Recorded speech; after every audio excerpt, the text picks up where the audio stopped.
Hi friends, welcome to our Sainila Cooking. இன்னைக்கு நம்ம பார்க்க போற ரெசிபி அவல் உப்புமா. என்னைக்காவது சிம்பிளா பிரேக்ஃபாஸ்ட் பண்ணணும் அப்படின்னு நினைக்கும்போது இந்த ரெசிபி ட்ரை பண்ணி பாருங்க, செம்ம சூப்பரா இருக்கும்.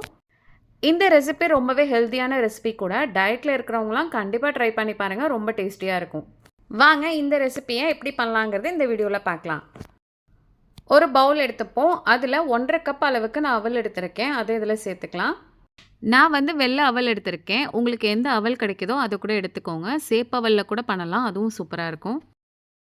இதை ஃபஸ்ட்டு ஒரு 2-3 வாட்டி நல்லா வாஷ் பண்ணி எடுத்துகிட்டு வந்துக்கலாம். அவலை நல்லா வாஷ் பண்ணிவிட்டேன். அவல் நிரம்புற அளவுக்கு தண்ணி ஊற்றிக்கோங்க. தண்ணி ஊற்றி கரெக்டாக ஒரு 2 நிமிஷம் வரைக்கும் ஊற வச்சா போதும். அதுக்கு மேலே ஊற வைக்காதீங்க, ரொம்ப அவல் குழஞ்சி போயிடும். நான் எடுத்திருக்க அவல் ரொம்பவே தின்னான அவல், அதனால் சீக்கிரமாக ஊறிடும். நீங்கள் கொஞ்சம் திக்காக எடுத்திங்கன்னா இன்னும் 1 நிமிஷம் மட்டும் வச்சுக்கோங்க, அதுக்கு மேலே வைக்க வேண்டாம். இப்போ நமக்கு 2 நிமிஷம் ஆயிடுச்சு பாருங்கள். அவல் எல்லாமே நல்லா ஊறிடுச்சு.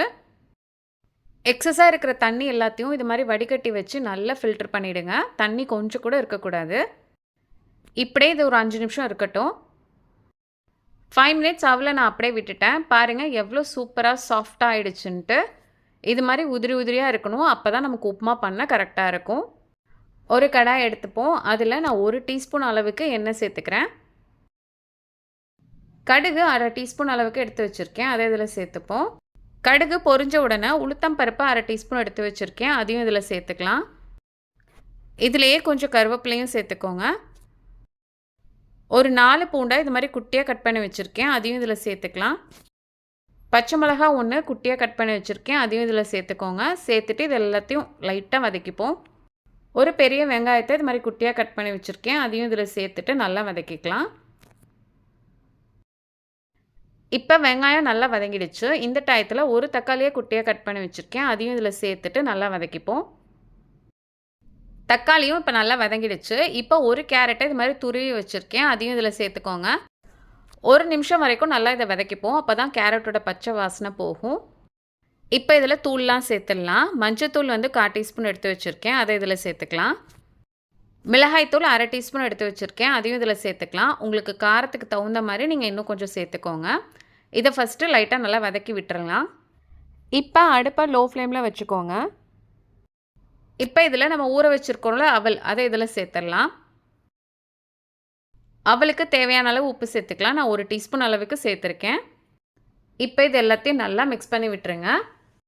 கண்டிப்பாக அடுப்பை லோ ஃப்ளேம்லேயே வச்சுக்கோங்க, ஏன்னா அவல் போட்டதுக்கப்புறமேட்டு அவல் அடி பிடிக்கும். அதனால் லோ ஃப்ளேமில் வச்சுட்டு நல்லா மிக்ஸ் பண்ணி விடுங்க.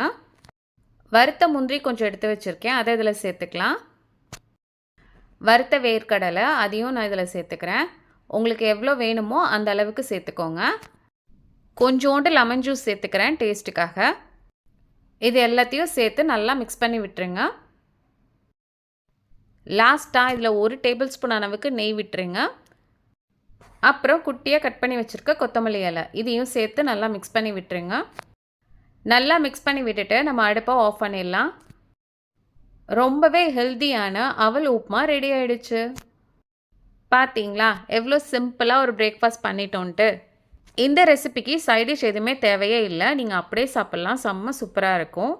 நட் சேர்க்குறதெல்லாம் அவங்கவுங்க விருப்பம் தான். நீங்கள் இன்னும் கொஞ்சம் அதிகமாக சேர்த்துக்கிட்டா இன்னும் கொஞ்சம் ஹெல்த்தியாகவே இருக்கும். இவ்வளோ சிம்பிளான ஒரு ரெசிப்பியை கண்டிப்பாக நீங்களும் ட்ரை பண்ணி பாருங்கள். உங்களுக்கு எப்படி வந்ததுங்கிறத எனக்கு கமெண்டில் சொல்லுங்கள். இந்த வீடியோ உங்களுக்கு பிடிச்சிருந்ததுன்னா சப்ஸ்கிரைப் பண்ணுங்கள், லைக் பண்ணுங்கள், ஷேர் பண்ணுங்கள். தேங்க்ஸ் ஃபார் யுவர் வாட்சிங்.